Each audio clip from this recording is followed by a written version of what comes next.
Subscribe करें और देखें एक दिल दहला देने वाली हॉरर स्टोरी।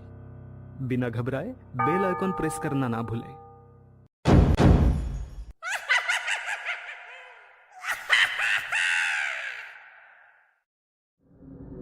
इस कहानी की लेखिका है विनीता मोहता। रोहन अपने दोस्त के घर पढ़ाई करने के लिए गया था। उसके घर का माहौल एकदम अजीब सा था, सब कुछ शांत और गंभीर। देर रात तक पढ़ाई खत्म करने के कारण वह हॉस्टल वापस नहीं जा सकता था। कुछ कर उसने अपने दोस्त के घर ही रुकने का फैसला किया। उसकी दोस्त की मां ने उसे एक कमरा जो ऊपर था रुकने के लिए दिया। कमरे में पहुंचते ही उसे अजीब सा डर लगने लगा। वह डर क्यों था ये उसे समझ में नहीं आया। देर रात तक वह सो नहीं पाया। जैसे ही उसकी आंख लगी उसे अपने करीब कोई साया महसूस हुआ। उसने आंखें खोलकर देखा तो उसके दोस्त की मां वैम्पायर के रूप में उसके पास खड़ी है। उसकी गर्दन पर अपने दांत लगाकर उसका खून पीने लग गई। इस पूरे घटनाक्रम के कारण रोहन बहुत डर गया और उसकी जोरों से चीख निकल गई। क्या हुआ रोहन, क्यों चिल्ला रहे हो? देवेश के उठाने पर रोहन की आंख खुली तो वो अपने हॉस्टल में था। इसका मतलब ये सपना था। सपना बड़ा ही डरावना था यार। अरे क्या हुआ बोलो ना। कुछ नहीं यार, एक सपना देख रहा था, अब बिल्कुल ठीक हूँ। कहा था ना सोते समय भूत की फिल्म मत देखा करो, मगर तुम मेरी सुनते ही नहीं हो। अब डर गए ना, सो जाओ चुपचाप, सुबह हमारी क्लास है। अगले दिन रोहन पूरी तरह नॉर्मल था। पूरे दिन स्कूल की एक्टिविटी में व्यतीत हुआ।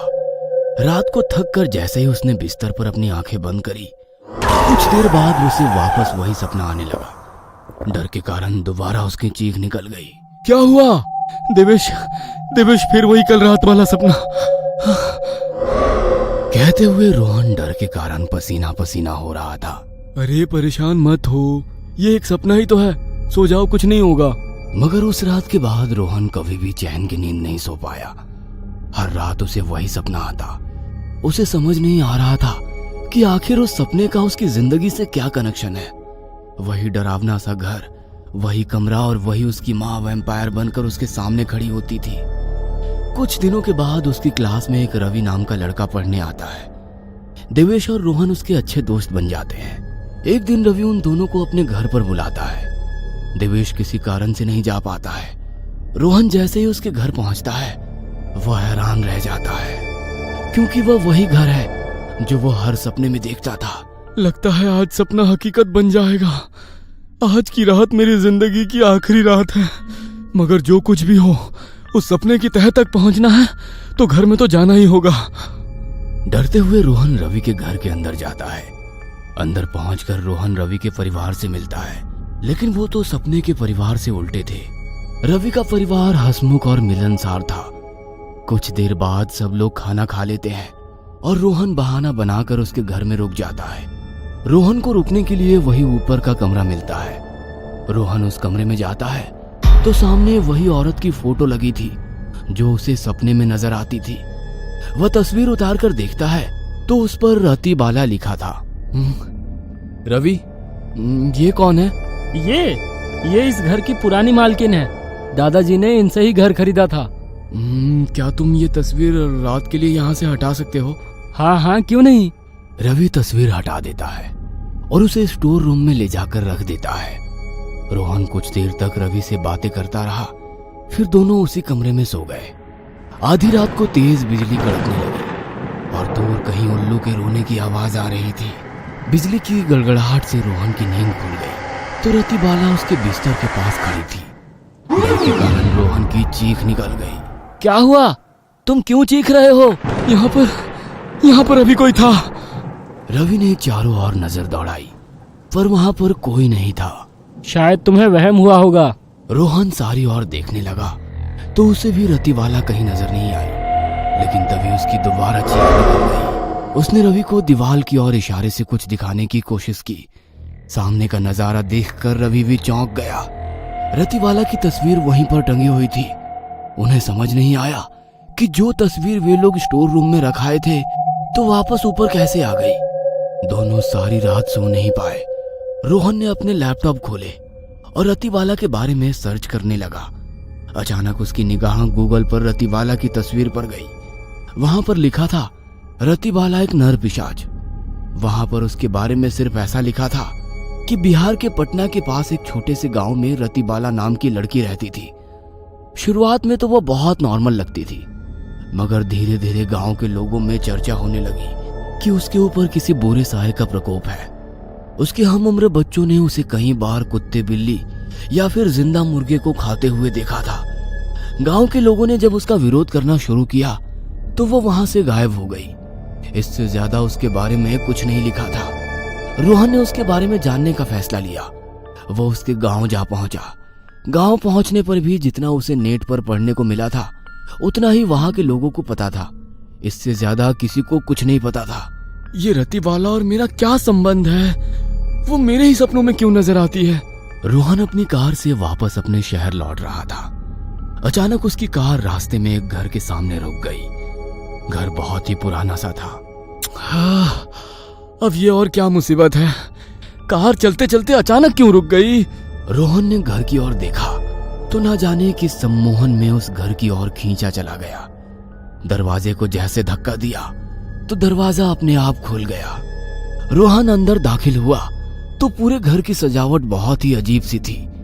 कटे हुए सर, मरे हुए जानवरों की तस्वीरें, शमशान की तस्वीरें। सजावट देखकर रोहन को यकीन हो गया कि ये कोई सामान्य घर नहीं है।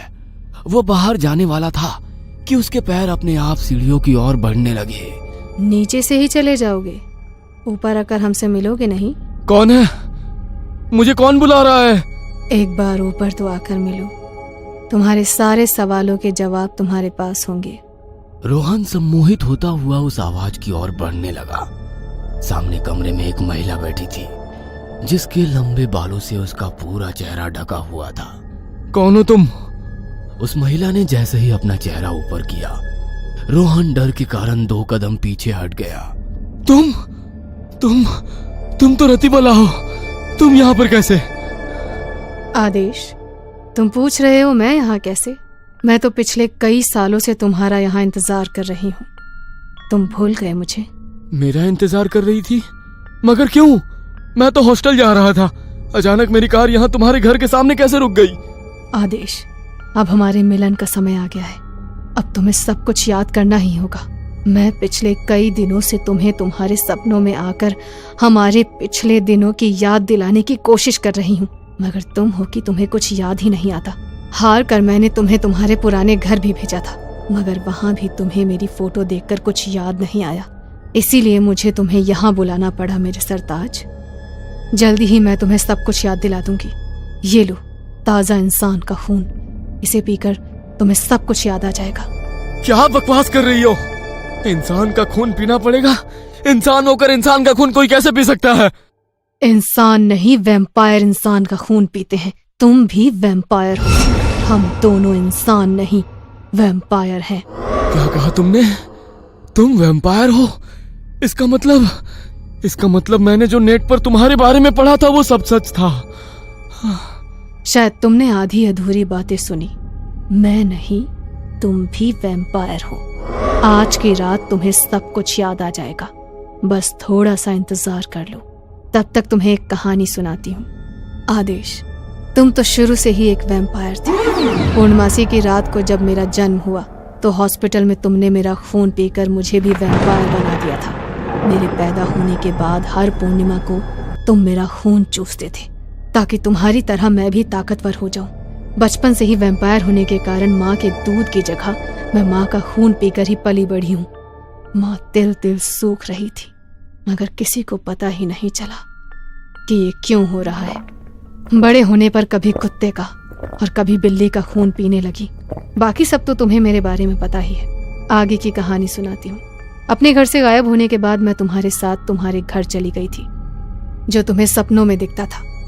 हम दोनों रात को वेश बदलकर आसपास के बच्चों का खून चूसते थे। जब इंसानों को इसके बारे में पता चला तो हमें वो घर छोड़ना पड़ा और फिर हम जंगल में आकर बस गए। धीरे धीरे यहाँ जंगल में पूरी बस्ती हो गई थी। एक दिन एक गांव वालों ने तुम्हें बच्चों का खून चूसते हुए देख लिया था और उस दिन तुम्हें जिंदा जलाकर मार दिया था। क्या अजीब कहानी है। कहानी नहीं, हकीकत है।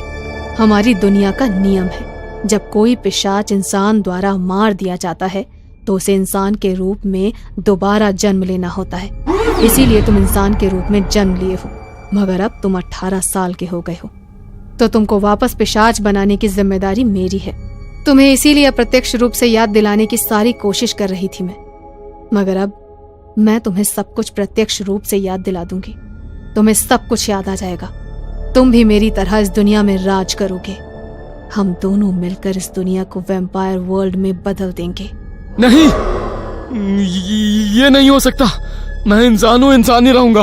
तुम इंसान नहीं पिशाच हो और तुम्हें दोबारा पिशाच बनना ही होगा। रतिबाला उसका हाथ पकड़कर एक कमरे में ले गई। कमरे में शैतान की तस्वीर लगी हुई थी। सामने हवन कुंड बना हुआ था। कमरे में जाते ही रोहन मानो सम्मोहित हो चुका था। कमरा पूरी तरह अंधेरे में डूबा हुआ था। पूर्णमासी के दिन चंद्रमा की रोशनी उस कमरे के अंदर आ रही थी। अब रतिबाला जैसा जैसा कह रही थी वैसा वैसा रोहन कर रहा था। रोहन ने रतिबाला के कहने पर शैतानी देवताओं की पूजा करनी शुरू कर दी। चांद की रोशनी जैसे जैसे बढ़ रही थी वैसे रतिबाला पूजा भी करती जा रही थी। जैसे ही चांद आसमान के बीचों बीच आया, रतिबाला ने रोहन को खून से नहलाना शुरू कर दिया। कुछ देर बाद रोहन बेहोश हो गया। जैसे ही उसे होश आया तो वो पूरी तरह बदल चुका था। उसने सामने कटोरी में रखा हुआ इंसान का खून पिया और रतिबाला की ओर देखकर मुस्कुराने लगा। उसने अपने नुकीले दांत रतिबाला के गले में घुसा दी और उसका खून चूस लिया। कुछ देर बाद रतिबाला बेहोश हो गई। जब उसे होश आया तो वो मुस्कुराकर बोली, स्वागत है वैम्पायर वर्ल्ड में मेरे सरताज।